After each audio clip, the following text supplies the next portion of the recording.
तो थोपा हुआ कोई भी करियर उनको ऑप्ट नहीं करना चाहिए। वैसे डिग्री भी आपको ताकत तब तक नहीं देगी जब तक वो नॉलेज आपने एक्चुअली ग्रैंड नहीं की है। इन 3-4 सालों को बहुत प्रोडक्टिव बनाए और उसके रिजल्ट दूरगामी होंगे, जीवन भर होंगे।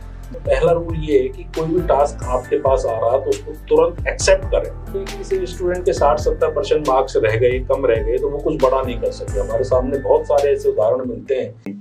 सर, ये दौर है जिसमें बच्चे जो है वो सब्जेक्ट चयन को लेके खासे या उनके पेरेंट्स जी है ना, तो क्या रहना चाहिए, मतलब क्या बच्चों को किस हिसाब से तय करना चाहिए कि बड़े भाई ने ये लिया था या परिवार की तो परंपरा है कॉमर्स ले लेने की? देखिए, 12th क्लास के बाद एक नेक्स्ट लेवल पे पहुंचते हैं स्टूडेंट्स, कॉलेज में जाते हैं और यहाँ से बहुत कुछ उनके करियर का डिसाइड होता है कि वो किस एरिया में जाएंगे, कहाँ जाएंगे। तो परंपरा, तो इसमें मैं नहीं मानता कि परंपरा को महत्व देना चाहिए। इस समय सोचने समझने पर बहुत ज्यादा फोकस करना चाहिए। कोई भी निर्णय आपके पूरे जीवन का निर्णय होता है जी। तो निश्चित रूप से यहाँ जितने भी करियर विकल्प हैं उन पर सब पर फोकस करना चाहिए। अपने आप को उन तराजुओं पर तोलना चाहिए जिस तरफ जाना चाहते हैं, क्या हमारी वो इच्छा है, रुचि है। यदि उस एरिया में जाने की रुचि नहीं है, करियर बनाने की इच्छा नहीं है, तो थोपा हुआ कोई भी करियर उनको ऑप्ट नहीं करना चाहिए। क्योंकि जब थोपा हुआ करियर ऑप्ट कर लेते हैं माँ बाप की इच्छा से या दोस्तों की इच्छा से, तो वो खुद के लिए हमेशा नुकसानदायक होता है। क्योंकि उसका जो बेस्ट परफॉर्मेंस जो होनी चाहिए, प्रदर्शन जो होना चाहिए स्वाभाविक, वो नहीं हो पाता। तो पहली बात तो ये आप जरूर तय करें कि आपका पसंदीदा करियर हो। यदि वो पसंद नहीं है तो पैशन नहीं बनेगा, और पैशन नहीं बनेगा तो बिना पैशन के कोई भी प्रोफेशन ज्यादा अच्छे रिजल्ट नहीं देता है। तो जिसको आप पैशन बना सकें उस तरफ जाएं। ग्रेजुएशन में बहुत सारे कोर्स ऐसे होते हैं जहां अपने आप वो कोर्स उनको तैयारी करवाता है या पढ़ाई की ओर अग्रसर रखता है। जैसे कोई आईआईटी में जाना चाहता है, आईआईटी का कोर्स अपने आप में मेहनत करवाता है। मेडिकल में जाता है तो वो कोर्स भी मेहनत करवाता है।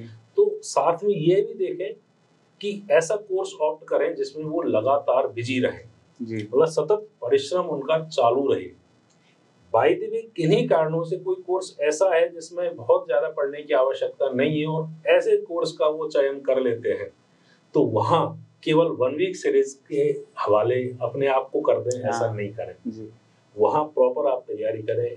जो भी बीए भी कर रहे हैं तो वो भी जबरदस्त होनी चाहिए।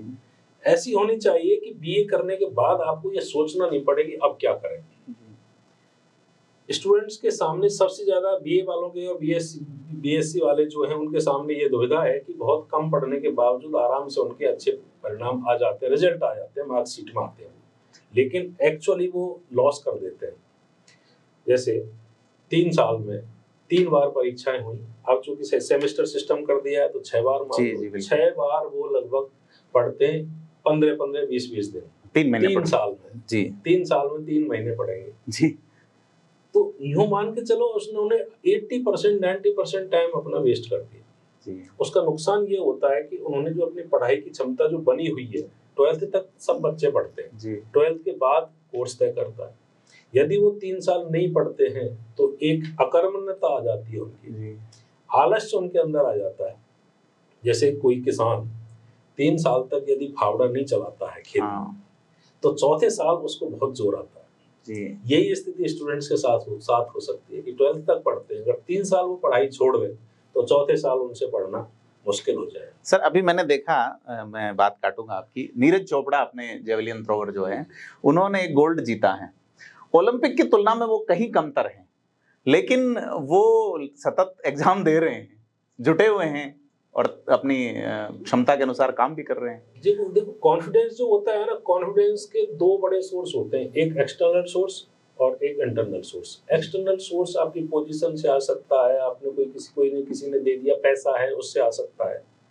लेकिन जो एक्सटर्नल सोर्स है उसमें 2 चीज बहुत काम की होती है, एक तो नॉलेज और एक एक्सपीरियंस। जिनके पास ये दोनों है ना, उनको जीवन में कभी भी हताशा निराशा हाथ नहीं लगती। तो एक्सटर्नल सोर्स बढ़ाने के लिए कॉन्फिडेंस का लगातार नॉलेज लें और एक्सपीरियंस करें, एग्जाम दे के, टेस्ट दे के। ये जो एक्सपीरियंस है, इनके बाद जो उपलब्धि मिलती है, अचीवमेंट मिलते हैं, ये जीवन भर उसको उत्साहित रखते हैं स्टूडेंट्स को, और कभी भी कॉन्फिडेंस रहता है। जैसे हमेशा आप 10 किलोमीटर पैदल चलते हैं जी। और कभी 12 किलोमीटर चलने का टास्क किसी को दे दिया जाए तो उसको फर्क ही नहीं पड़ेगा कि हाँ। रोज चलता है। लेकिन जो डेली पड़ा रहता है और उसको 5 किलोमीटर चलने को भी कह दिया जाए जी तो वो नहीं चल पाएगा। जी तो बिल्कुल। कोर्स ऐसा ऑप्ट करें जिसमें या तो तैयारी हो, बाय द वे नहीं हो रही है तो कुछ ऐसा करें उसके साथ में जो उनको लॉन्ग टाइम अच्छे करियर निर्माण में मदद करे।